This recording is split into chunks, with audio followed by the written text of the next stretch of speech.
Tata ഇരുമ്പുരുക്ക് company ജംഷഡ്പൂരാണ് ഏറ്റവും വലിയ സ്വകാര്യ മേഖല ഇരുമ്പുരുക്ക് വ്യവസായശാലയാണ്.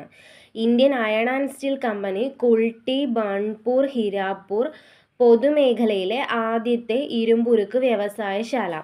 Visvesvaraya Iron and Steel Works Limited ഭദ്രാവതിയിലാണ്. ദക്ഷിണേന്ത്യയിലെ ആദ്യത്തെ ഇരുമ്പുരുക്ക് വ്യവസായശാലയാണ്. ഹിന്ദുസ്ഥാൻ സ്റ്റീൽ ലിമിറ്റഡ് ഭിലായ് ഛത്തീസ്ഗഡിലെ ദുർഗിലാണ് 1959 റഷ്യയുടെ സഹായത്തോടെ. ഹിന്ദുസ്ഥാൻ സ്റ്റീൽ ലിമിറ്റഡ് റൂർക്കേല ഒഡീഷയിലെ സുന്ദർഗഡിലാണ് 1959 ജർമ്മനിയുടെ സാങ്കേതിക സഹായത്തോടെ. ഹിന്ദുസ്ഥാൻ സ്റ്റീൽ ലിമിറ്റഡ് ദുർഗാപൂരാണ് പശ്ചിമ ബംഗാളിൽ 1962 UK സഹായത്തോടെ. ഹിന്ദുസ്ഥാൻ സ്റ്റീൽ ലിമിറ്റഡ് ബൊക്കാറോ ജാർഖണ്ഡിലെ ബൊക്കാറോയിലാണ് 1964 റഷ്യയുടെ സഹായത്തോടെ.